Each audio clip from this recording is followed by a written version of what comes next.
Hello বন্ধুরা, সুপ্রভাত। আজকে একটা নতুন দিন। আমি একটু নতুন করে কিছু করার চেষ্টা করছি। ফেসবুকে টুকটাক একটু আমি ভিডিও দিচ্ছিলাম, তো এটি আমার একটা ইন্ট্রোডাকশন ভিডিও বলতে পারেন। আমি ইউটিউবে একটু করার চেষ্টা করছি। এই হলো আমার বাড়ি, এই বাড়ির চারিদিকে পরিবেশ।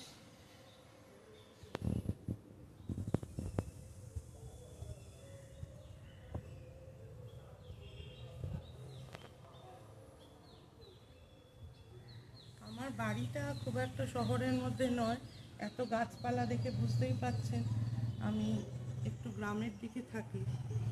তো আমি একটু চেষ্টা করব কিছু রান্না নিয়ে কিছু আপনাদের সঙ্গে শেয়ার করার। তো এই আমার বাড়ির পরিবেশটা দেখুন, এই আমাদের বেলগাছ, তো এটি আমাদেরই পুকুর, আমাদের নিজস্ব পুকুর। আমাদের বাড়িঘরের আশপাশ দেখলে বুঝতেই পারবেন যে অনেকটা গ্রামের ছোঁয়া এখনও আছে, এবং এটাকে গ্রামই বলা যেতে পারে। যদিও 143 হয়েছে, কিন্তু এটাকে গ্রামই বলা যায়। আমি তো এখনও গ্রামই ভাবি, কারণ সেই রকম শহরের ছোঁয়া আমি পাই না, সবুজের মধ্যেই থাকি। তো আমার এই ভাঙাচোরা সংসার, ভাঙাচোরা বাড়ি সবই তো দেখলেন, অনেক পুরনো বাড়ি, অনেক দিনের, বহুদিন আগে।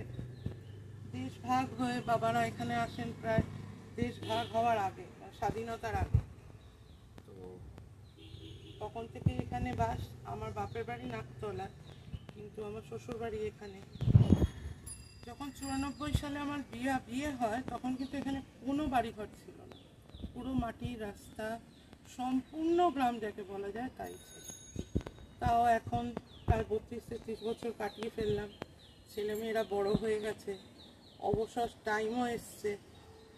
কিছুটা অবসর টাইম কাটাবার জন্য দুই মেয়ে, তাদের বিয়ে হয়ে যাওয়ার পর তারাই, মা এত রান্নাবান্না পারো, ছোট ছোট করে ব্লগ করো, ওরাই আমায় শিখিয়েছে। আমি কিন্তু অতটা একদমই পটু নই, মানে সব কাজ ঠিক মতো করা, ব্লগিং কী করে করে, তারপরে ধরেন ভিডিও কি করে করে, এডিট কি করে করে, এগুলো আমি কিচ্ছু পারি না। আমার 3টি সন্তান, 2 মেয়ে 1 ছেলে, তো এরাই আমার সমস্ত কিছু করে দেওয়া, শিখিয়ে দেওয়া, এবং একটু একটু করে মা তুমি এগুলো করতে পারো বলা, ওর থেকেই আমি আর কি একটু একটু করছি, এবং আমার সময়টা বেশ ভালো কাটে। আমি তো রান্না বান্না ঘরের কাজ রোজ করি, তার সঙ্গে আমি একটু ফেসবুকে করে একটা ভিডিও ছাড়ছি, রিল করা শিখেছি, কটা রিলও করছি। তো ভালোই লাগছে, সময়টা আমার ভালো কাটে জানেন। এখন বেশ ফাঁকা ফাঁকা কম লাগে। আগে মামাই প্রচুর ছোট ছিল, তো তখন মানে বাড়িতে অনেক লোক, বাচ্চাগুলোকে নিয়ে না সময়টা কীরমভাবে যেন কেটে যেত, মাঝখানে বড্ড ফাঁকা ফাঁকা লাগে।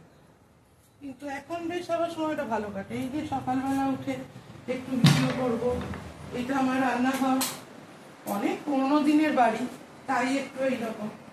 আজকে বসিয়েছি যেমন একটু খিচুড়ি,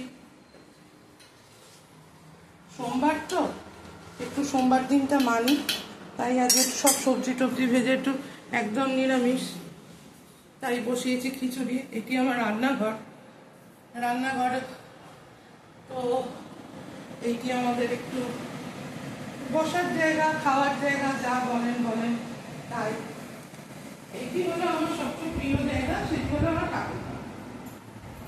এই হলো আমার ঠাকুরঘর। আমি ঠাকুর ঘরে শিবের মাথায় জল সকালেই দিয়ে দিয়েছি। এই আমার ঠাকুর ঘর।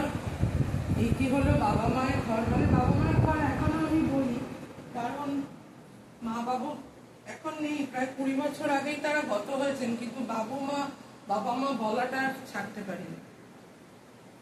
এই দেখুন, বিয়ের পর আজকে আমি এই চেহারা, বিয়ের পর আমার আর আমার কর্তামশাইয়ের প্রথম তোলা জীবনের প্রথম ছবি, পুরীতে গিয়ে কি অবস্থা ছিল আর এখন কি অবস্থা হয়েছে।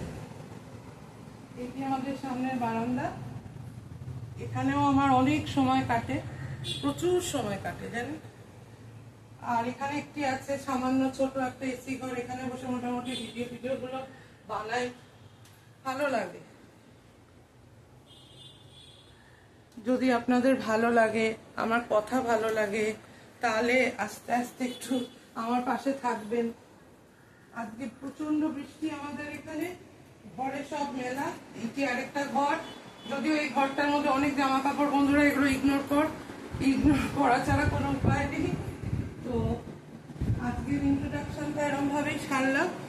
আস্তে আস্তে কিছু রান্না নিয়ে, ঘরোয়া মানুষ তো, ঘরোয়া মা কাকিমারা যেন রান্না করে, আমি কিন্তু কোনো বিশাল কোনো শেফ বা রাঁধুনে নই। যেটুকু আমার ঘরে হয় সেটুকুই আপনাদের সঙ্গে শেয়ার করব। ভালো লাগলে একটু প্লিজ লাইক, শেয়ার, কমেন্ট করবেন, আর একটু সাবস্ক্রাইব করবেন, যাতে আমার এই জার্নিটা আমি সুন্দরভাবে করতে পারি। আজকে এইটুকুই থাক, অনেক মনে হয় বেশি কথা বলে ফেলেছি। আজকে এইটুকুই থাক, টাটা, আবার আসবো আরেকদিন।